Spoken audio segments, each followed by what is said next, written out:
Welcome, everyone, to the Everything Show, episode 488. I am your host, Matrix Lord 212, and I'm with Chris. What's up, Chris? Hello, hello, hello. What's up, Daniel?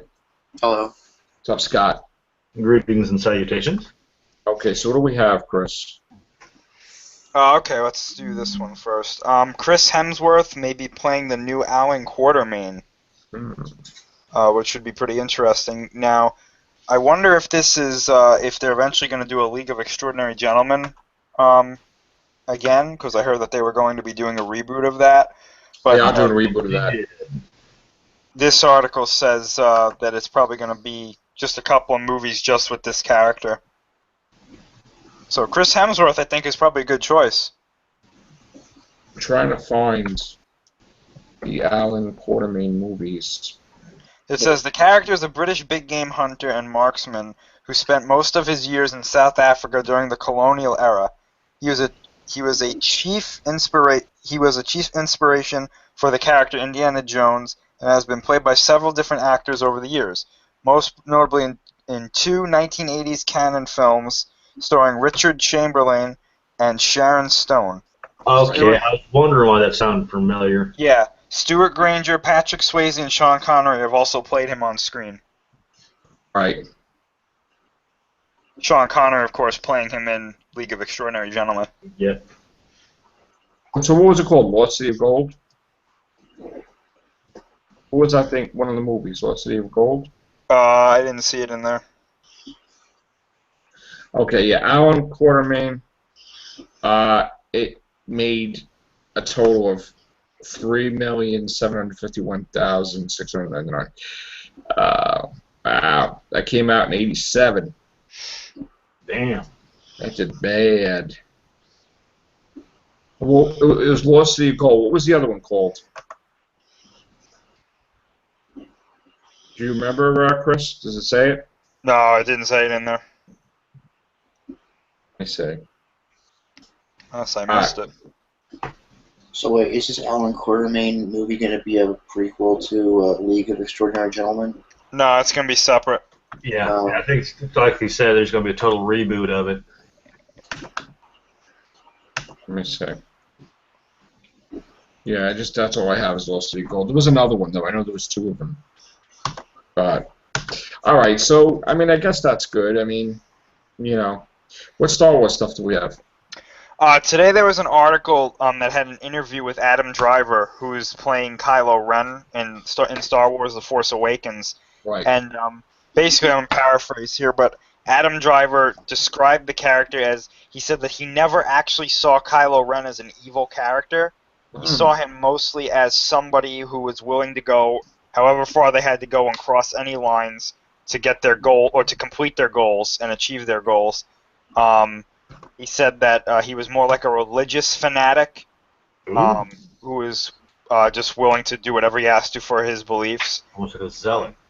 Yeah, Right. so it sounds pretty cool. It sounds like a different take on a Star Wars villain than we've ever had before. Right. So it's pretty cool. They also explained how Kylo Ren's lightsaber works. Okay. There was a picture of it taken. A Reddit user put it on Reddit, and it was from a Disney park, and it said that Kylo Ren did indeed build this lightsaber himself. However, he did not. This is not the first time that this design has ever been used. Apparently, it's a design of an ancient lightsaber that he's decided to bring back, I gather. Sweet. Probably something from the Old Republic. Probably. Wait, now, does that protect you from getting your hand chopped off? No. No, seriously. They explained actually what... It's not a crossguard. It's an exhaust for the lightsaber, because the design, apparently, the main blade is so unstable that it needs an exhaust in order to maintain its form. Dang. That's what those two are on the bottom. So they're not really meant to be a crossguard. It's an exhaust, and they said that it's not a separate blade. It's all one beam. Crap. So it sounds really interesting, and I love the fact that they put the time and effort into designing this lightsaber. Right. Yeah, I mean, I can't wait to see this. Another interesting thing is they kept calling it his primary weapon. What's his other weapon? That's what I'm trying to figure out. I don't know if they mean the Force. I don't think that's what they're referring to, though. Let me ask you a question. They're not going to have anything like a lightsaber whip, are they? I doubt it. Okay. They already had that once. Really? In the now non-canon expanded universe, Luke fights. If I'm thinking about it correct, it was like the Dark Lady of the Sith or something like that, and she had a light whip, and he beat her by using a Shoto blade, along with his lightsaber, which was he had his green lightsaber from Return of the Jedi. I believe it was the one from Return of the Jedi. I know it was green, and he had a smaller red lightsaber that he used to beat her, or at least defeat her in that battle. I thought only the Sith could have red lightsabers, or that's just nonsense. I mean, yeah, but it doesn't matter. It's just a color. It's a color. Now it's more strict that way. I don't think you would have seen him having a red lightsaber at all. But back then it was kind of meh. You could have whatever color you want. So now he wouldn't be able to, but back then he could. Yeah. I see. Because some Sith used Darth Bane in the comics and stuff had a purple lightsaber. So Okay. it was like, nah. Doesn't even matter. No. Okay. What else do we have? Is there anything else, or? Star Wars stuff, not that I know of. A small note. Anakin and Luke's lightsaber is no longer their lightsaber. I guess the official name for that lightsaber now is the hero lightsaber. The blue? Yeah. Is no more? No. It's the same thing. It's not called Anakin or Luke's lightsaber. It's called the hero lightsaber. Okay. And it's 29 days now. Yep. And Wow. counting. And counting. Should try to get a little count clock for up on the counter here going. I know. They have that in Toys R Us. The clock ticks down. That's great. What do you have? Marvel stuff you have? Yeah. Okay. Sorry about that. We have that Marvel is denying rumors about Iron Fist and Punisher. It says just ahead of the premiere of the Jessica Jones TV series on Netflix, Marvel TV boss Joe Quesada has spoken briefly about the future of Marvel and Netflix's collaboration. More specifically, he shoots down the rumors of where the projects are at. Whoever wrote that is not supposed to be there. Yeah. Oh. It says, I guess he spoke with IGN, and it says, Iron Fist is being worked on, but that's all he can say. Some rumors suggest that they're possibly doing a Defenders miniseries. That I know of. It says that they would love to see something like that happen. I'm paraphrasing here. It says that they'd love to see something like that happen. They don't know for sure yet if that is definitely happening, but the Punisher is definitely going to be in Daredevil. Iron Fist is getting a show, and of course Jessica Jones is premiering tonight or early in the morning tomorrow. Well, I actually will check at 12:01, and if it is on there, I will watch it because I waited when Daredevil first started. Hey, Steampunk, what's up? Steamer. Hey, I just got here. Yeah, I'm at the different Starbucks. This Starbucks stays open later, so I'm good for almost 3 hours. Okay. All right. Does anybody want to talk about anything that they want to hear? What? Oh, okay. Does anybody want to talk about Sorry, anything I play a game every night called Quest for Power. Power is a commodity that you have to compete for. Okay. Does anybody? Okay, I'm gonna try this again, third time. Does anybody want to talk about anything that they want to talk about, like just to go on, or otherwise we'll probably end this. Like, I don't want to end it now because Steampunk just came in, but Daniel, you want to talk about any stories? Like We what? want to talk Star about Trek? historical mysteries. You want to do your historical mysteries? You can do your story. I love historical mysteries. I started doing a historical mystery. I have to step away for like 5 minutes or so. Chris L, you're in charge, and if you guys want to do the, give me 5 minutes. I'll be back. So whatever you want to talk about, the floor. Are we going to do another show after this one? I don't know yet. If we have material, possibly. All right. All right. So I'll be away 5 minutes, guys. Just we'll chime you. Keep the ratings down. Keep the curses down to a minimum. How about that? All right. Curse. Well, there was one historical mystery that it was that mysterious woman in Norway. They believed that she was a Soviet spy. Hold on. This is like really old news, but it's still a fascinating story. Her passport was burned, and her body was partially burned, and all of her luggage, like all the barcodes off her luggage and personal belongings were cut as to cover any trace. Her passport was burned, and they believed that she was a Soviet spy or a spy from some country, and she was executed for retribution. And hold on, let me try to find that story. It was in the 1970s when this happened. I found this story really fascinating.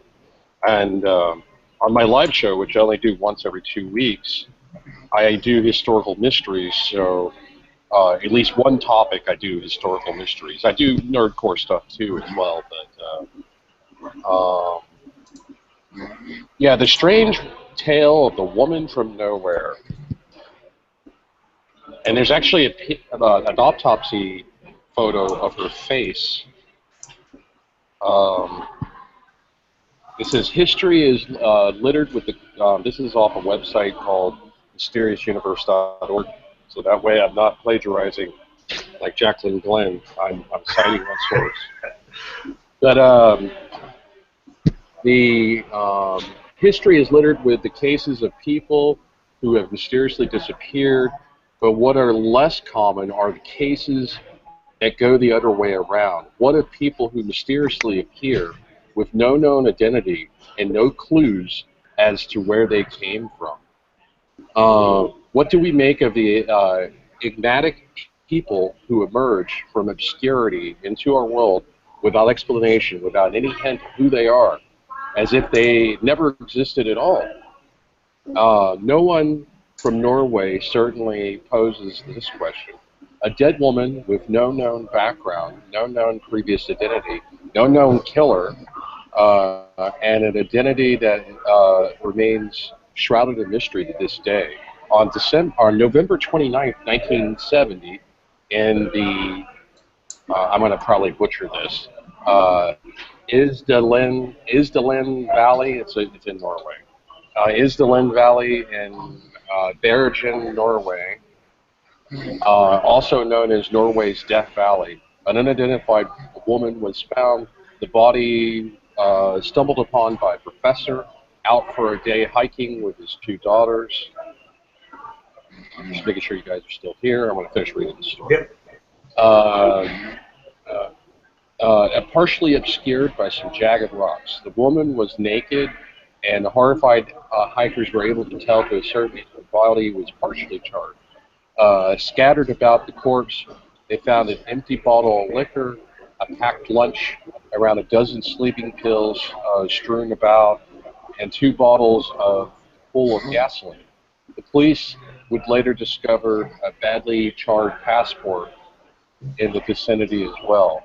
The hikers called the Bergen police, and an investigation was mounted, sparking one of the most perplexing and mysterious criminal cases in Norway's history, indeed around the world. I was tantalized by this case, so I'm going to talk about this on my next show.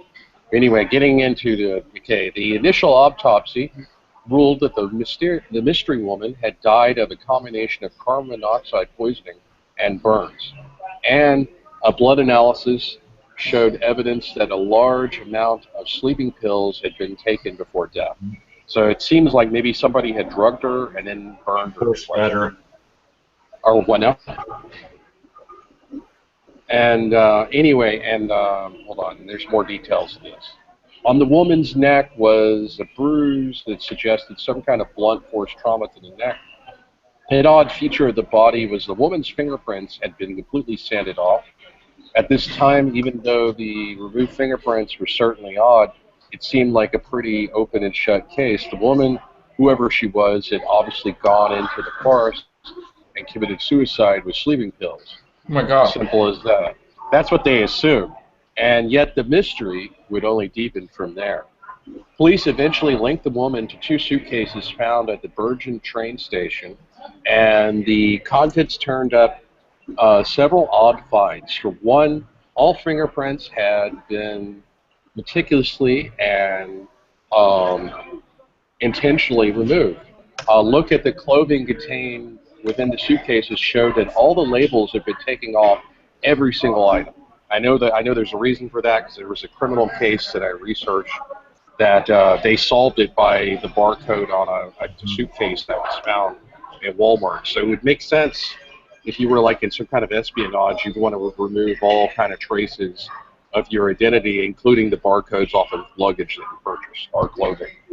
Because those can be traced to point of origin and there might be video surveillance. Anyway, all labels have been taken off every single item, and the garments were of some elegant Italian design. There was also a prescription for an unidentified lotion, but oddly, the date and the name of the doctor had been removed.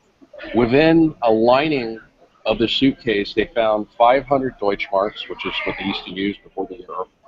And they found in one of the suitcases some broken glass and partial fingerprints, although they were not clean enough to get an identification from. A journal was found among the belongings, but rather than normal entries, it contained only a series of indecipherable codes. This is why they think that she might have been a spy. Other mysterious belongings found within the suitcases included a wig, several eyeglasses, no prescriptions, several eyeglasses with no prescriptions. So she had disguises packed, and silver spoons. Interesting. That's a good way. That's a good barter currency. If you had actual spoons that were made of pure silver, that'd be a good way to carry something of value that you could barter with that wouldn't draw too much attention. There was also a postcard with a picture from a famous Italian photographer. Puzzled, the police came to make composite sketches. I'm just making sure you guys are still there because I'm switching between windows so I can read. Made composite sketches of what they believed the woman to look like in life based on the appearance of her corpse. Like her face wasn't burned. You can actually look her up and look at an autopsy photo of her face. Anyway, the descriptions of, and based on the description of witnesses, because they traced her to 2 suitcases that were found, and there were some people that remembered her. And the sketches were released to a number of news agencies, and they were given to Interpol in several countries in the hope that gaining some insight into who she was. Once this was done, eyewitnesses recognized the woman, began to trickle in, but the mystery even deepened further. It was discovered that the mystery woman had been traveling under 9 different aliases. And they named some of the aliases. That's kind of redundant. I'm not gonna. I mean, there's going to be names that you don't recognize. So, and then all of which were found to be fake. Some of the belongings described her as wearing several different kinds of wigs, which and claimed that she was fluent in French, German, English, and Flemish. Weird codes had been found in the journal, were deciphered, and proved to be coordinates of places that it was suspected she visited, encompassing several areas around Norway and Europe. Dental analysis of the corpse showed that she had dental work done in Latin America, which would make sense as you can do dental work done cheaper there. Although the location was not among those found in the journal's codes. And as her stay in Virgin, it was found that the woman had stayed in several hotels in the area and had exhibited regular odd behavior. And it was found that she was prone to changing her room several times after checking in. Wow. And at one point, she had insisted on a room on the balcony. Anyway, so this is a very, I can read on. It's a really interesting case. I'm going to talk about this in the next show. I guess you guys are getting overwhelmed, but yeah, she was probably a spy. That's what I would surmise, and this is what I want to talk about. I'm going to try to do one mystery per episode, and if you need to go, Joe, just let me know. All right. Well, the thing is that Steampunk show. Your next show is when? It will be on December the 2nd, which is yeah. Oh, not that far away. Oh, every week you do a show, right? Yeah. We could do a show. I mean, right. I thank you for having me on your show last time. No worries. No worries. I have something to share. If I could show. Oh, nice. Cool. Yeah. I got two just in case, either the kids wanted them both or I want to try to keep one at least, but this is really awesome. It's like Darth Maul. No, okay. Yeah, it's a placemat. Yeah, it's That's the special edition poster image that they gave out on Force Friday. Oh yeah. Yeah. Oh, okay. Cool, right? Yeah. Really cool. All right. So, other than that, tomorrow we may not have a cast because I am going to be traveling tomorrow, getting the kids. But we may have a special surprise on Saturday. Not going to say because I don't want it to fall through. Okay, so if anybody's around on Saturday for a Real Hoovians cast, contact me. We'll talk off air because I got something special planned around. I would say it could be anywhere between. Well, I'm not even going to say the time. I'll tell you off air. All right, guys. So that's it for tonight. Take care. Bye for now. Toodles.